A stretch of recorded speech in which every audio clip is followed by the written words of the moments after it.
So, Mr. Rishi Sunak is the new Prime Minister of the United Kingdom, but much has been spoken about his India connection. But today we are going to speak about his Bangalore connection, some masala dosa, some rava vade, and some kesari bhat, which Mr. Rishi Sunak is apparently very, very fond of whenever he visits Bangalore, and where his in-laws live. He's the son-in-law of Mr. Narayan Murthy, as now everybody knows.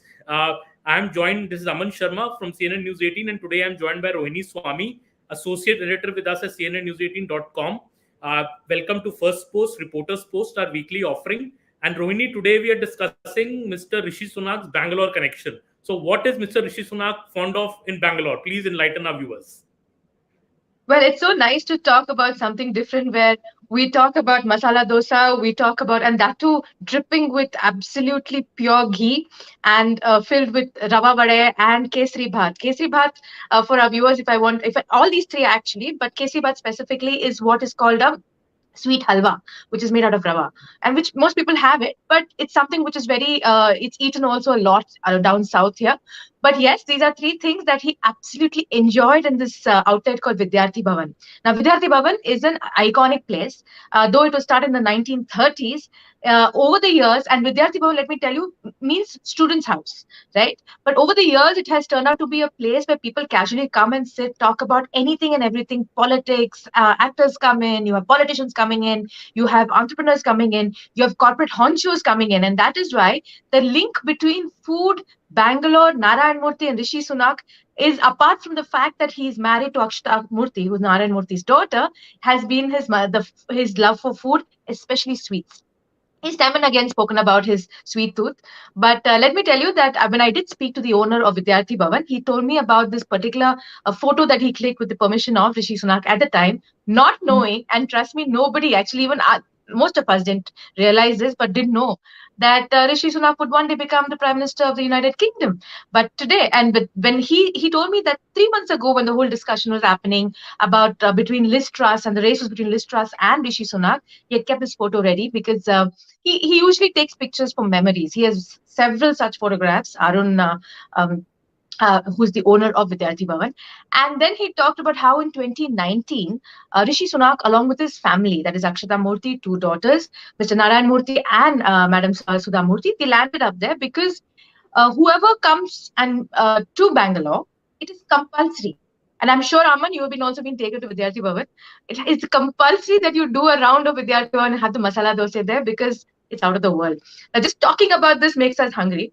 But at the same time, it's also about the deep connect.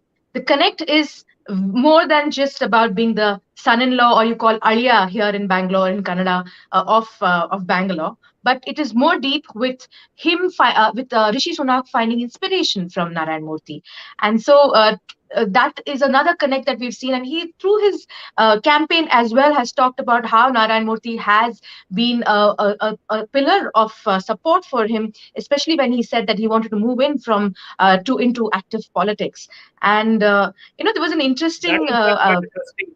It's quite interesting because this relationship between both the families, Mr. Rishi Sunak and Narayan Murthy's family, is seen as to be very close and very cordial.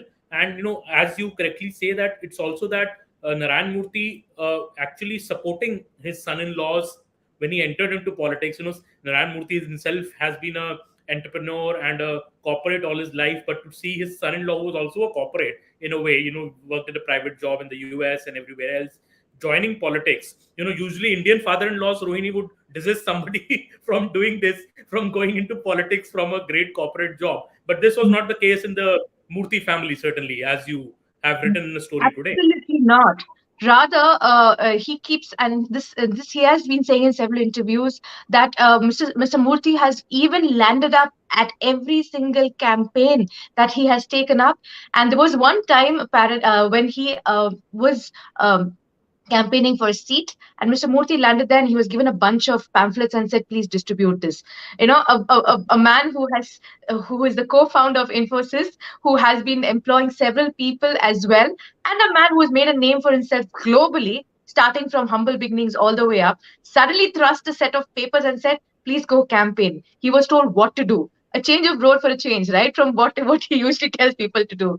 So these are small these are small snippets of his life. Apart from that, he also talks about how Mr. Narayanmurthy has advised him to always ensure that he stay focused. Even if his tweet, if you see, Aman, it's very clear. He says, "I'm sure he'll make a difference to the United Kingdom, though it's not going to be a easy ride for Mr. Sunak, because he is getting right into into the heart of when the entire UK economy is right now quite unstable. He has many balls to juggle at the time, but yes, makes us very very proud for the connection.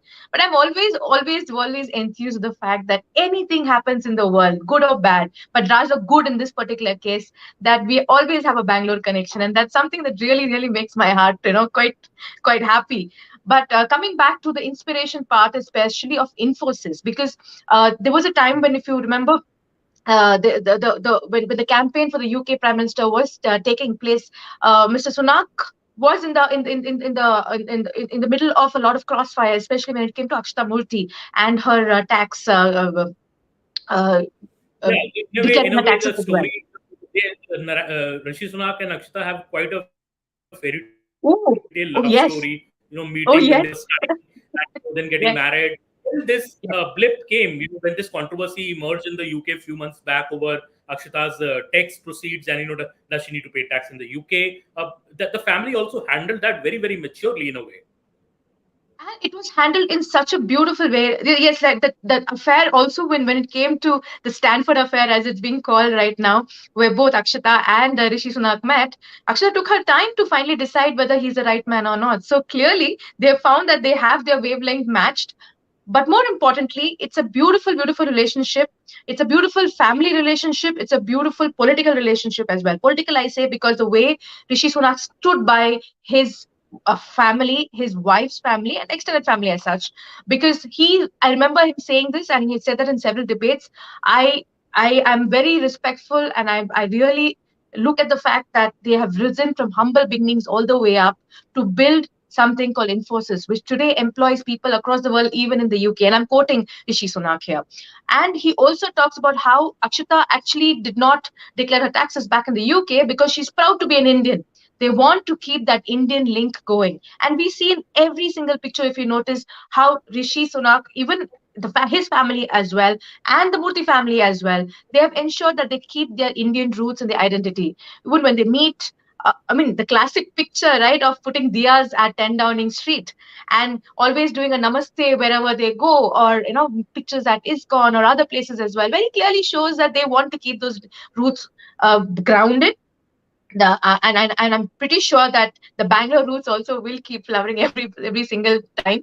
But the whole connection is more than masala dosa, more than Infosys. It is a connection between two families and a bond that I think everybody should actually try to emulate. The standing by one's partner.